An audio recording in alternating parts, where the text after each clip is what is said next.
السلام عليكم ورحمة الله وبركاته. ازيكم يا حبايبي؟ يا رب تكونوا كويسين يا رب. صلى على النبي يا حبايبي في التعليقات. عايزة اقول لكم ام جنى في خطر في ايه.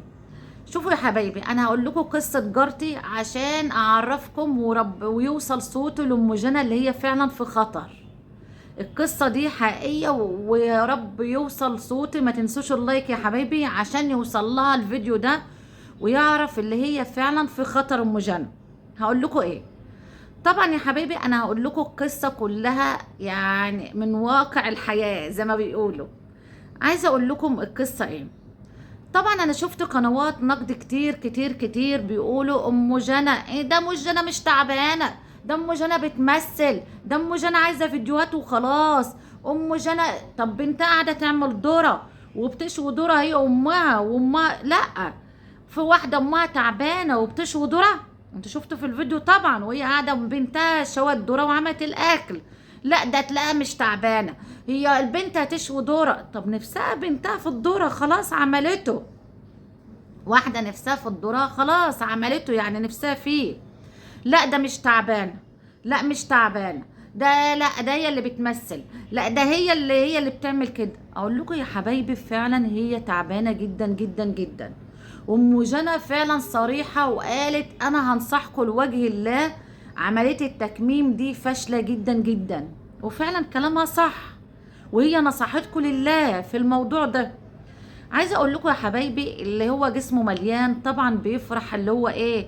يلا وبقت العمليه دي بقى بصراحه كان زمان غاليه ب50 و60، دلوقتي ناس بيعملوها ب20,000 وخلاص.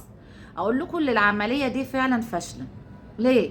لان الانسان الواحد بيفرح 2 3 بالكتير ويبدأ المعدة بتاعته تكبر تكبر تكبر وياكل تاني ويرجع زي ما كان، زي ما كان.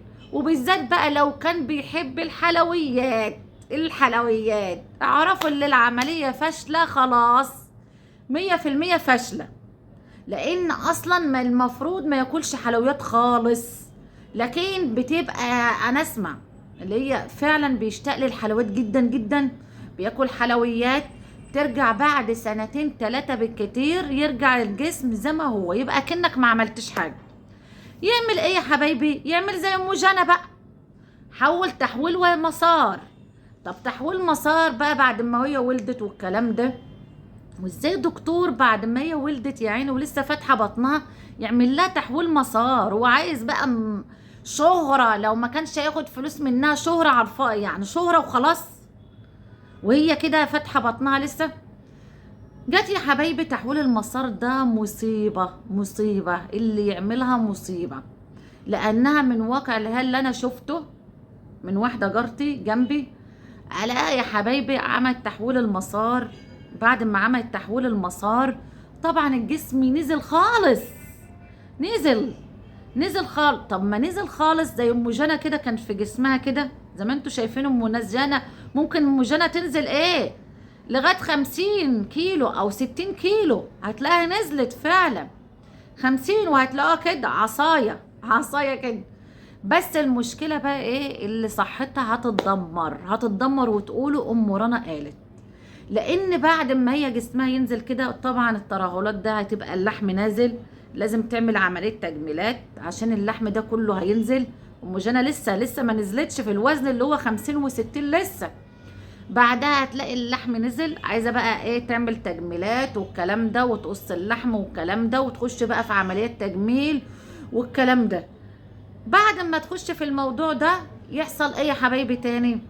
يحصل اللي جسمها هينزل. طبعا انت شفتها دخلت في عملت ازاي محاليل والكلام ده، هتروح المستشفى بعد الشر عليها في محاليل على طول كده. لان طبعا انا سألت طب ليه ايه السبب؟ قالوا السبب اللي هو نقص الالبومين. الالبومين اللي هو انتوا عارفين الحقنه اللي ام 2000 جنيه دي الالبومين. انا بنطقها صح؟ الالبومين ولا الالبومين؟ انا بنطقها صح؟ شوفوا اللي هم قولوا لي في التعليقات صح ولا ايه، او اسمها ايه الحقيقه. الالبومين اللي هو الالبومين دي سالت يعني هي الالبومين، قالوا اللي هو ما بتاكلش لحمه. هي مش هتستفاد اللي هي تاكل لحمه، لان تحويل المسار بينزل الاكل اللي تاكل بقى وينزل الاكل ايه على المجاري على طول، تاكل وينزل الاكل على المجاري. ما بتستفادش، حتى العلاج مش هتستفاد منه. يبقى خلاص جسمها ايه؟ مفيش، على الفاضي. طب تعمل ايه؟ ولا لحمه هتستفاد منها ولا خضار. اهم حاجه كمان اللحمه، ده نقص الالبومين ده اللحمه. شوفوا بقى اما بعد الشر بقى تخش المستشفى ويقعدوا يعملوا لها بتاع، يعملوا لها حقن بقى، وتخش في كده عشان ايه؟ وهتلاقي نفسها جسمها تورم وورمت، وهتخش في متاهات يا حبايبي، وجسم مش هيستفاد منها. صدقونا ام يوسان جنى دلوقتي ما شاء الله لسه واقفه على رجليها، ربنا يديها الصحه وخدمه ولادها. احنا خايفين بعد كده. اهم حاجه قالوا له انصحيها اللي هي ترجع عمليه تحويل المسار دي، تعملها تاني، ترجعها، تعملها، خليها على التكميم. تكميم يا ام جنى، اتخاني ما يهمكيش. اهم حاجه اللي انت واقفه تخدمي ولادك. والاكل هو بيستفاد شويه، هتاكلي حته فرخه، حته لحمه صغيره هتستفادي منها، هتاكلي اي حاجه. لكن تحويل المسار ده خطر لكي. بكره تقول ام رنا قالت هتخش اللي انت هتخش بعد الشر زي ما نقص الالبومين واللحمه والحاجات دي مش هتستفادي منها، وهتخش جسمك يورم، هتعودي في المستشفى بعد الشر عليكي. بعد الشر عليك، ربنا يخليكي لاولادك. والحقنه غاليه ب2000 و3000 اللي اعرفه. يبقى انت حاولي يا ام جنى اعملي، رجعي تحويل المصان ده، خليه يعني يعملهولك تاني، خليكي للتكميم احسن. في بعض السلبيات عليك بقى يا ام جنى، عايزه اقولها لك. بعض السلبيات، اما تكوني تعبانه يا حبيبتي ما تعمليش فيديوهات، ما تظهريش بقى للناس يقولك ده لا ده مش مريضه، ده مش عارفه ايه. وبعدين في فيديو لك وانت عامله الكالونه في البيت بقى تقول اهو وتشيلها من الزباله، الناس برضك اشمئزوا، والناس قالوا لا يعني المنظر كان وحش، وانت قاعده تجيبها من الزباله الحقنه وتوريها لهم والكلام ده، وانت بتمسكي ابنك وبتمسكي حاجه وده حاجات ملوثه والكلام ده. دي برضك بعد السلبيه. في حاجه تانية قالوا لي برضك متابعينا في التعليقات، بيقولوا لك بنتك انت محملاها فوق طاقتها. حرام جانا بصراحه، محملاها فوق طاقتها. يعني خلي البنت تعيش سنها، البنت متحمله اخوها الصغير، متحمله بتطبخ كل حاجه. لا خلي البنت تروح جيم على اساس تروح جيم، تشم هوا نفس شويه عن البيت. انت مقعداها في البيت، البنت مؤدبه ومطيعه وربنا يخليها ويحفظها، بس انا يعني انت محملاها فوق طاقتها، فوق طاقتها ام جنى. لا خليها، حاول اللي هي يعني ايه تروح جيم. البنت ما شاء الله جسمها ملا شويه، تروح جيم، تعمل دايت. اخوها التاني برضك تظبطوا له اكله، برضك توديه نادي يلعب، توديه اي حاجه يلعب بدل ما هو قاعد. انا شايفه اللي هو ابنك الكبير احمد ما عادش بيخش فيديوهات معاكي. وفي حاجه كمان كنت فيديو نفسي اقوله من زمان يا حبايبي، كانت مره وانا برضك زعلانه منك يا ام جنى في كده. في فيديو لك قديم خالص عامله بس الولد بيشرب سجاير، حوشم ده انا اكتشفت ابني بيشرب. هو ده النصيحه لابنك اللي انت تفضحيه على الملا خالص؟ زمان ابنك زعل، ابنك بيشرب سجاير، نصحيه بينك وبينه يا ام جنى. ده دلوقتي يعاند، انت مش فضحتنا قدام المتابعين بتوعك اللي هم كام دول؟ خلاص هشرب، خلاص هشرب. لكن انت النصيحه او تقعدي مع ابنك تتكلمي معاه، تقولوا له لا ده غلط، ده مش عارفه ايه يا حبيبي، لا امسكي عنه المصروف شويه، نعمل مصروف شويه.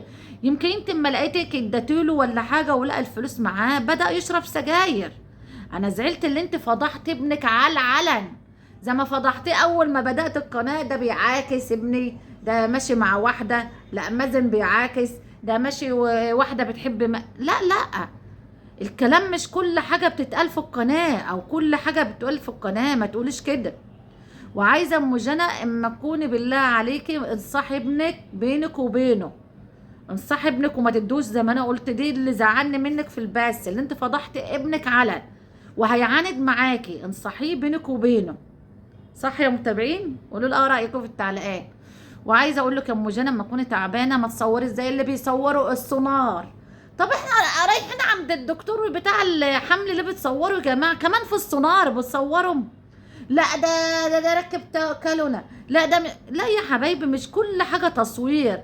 انت جنى انت تعبانه، خلي جنى عملت الاكل ومع مامتك وخلاص، وفيديو جميل جدا وفيديو ايجابي وحلو. لكن ما يطلعش يقولك بقى ده هي كذابه ومش تعبانه والكلام ده. وربنا يشفيك يا ام جنى ويخليكي لاولادك يا رب، ويحفظك لاولادك يا رب، ويبعد عنك العين والحسد يا رب. وما تنسوش بقى اللايك يا حبايبي.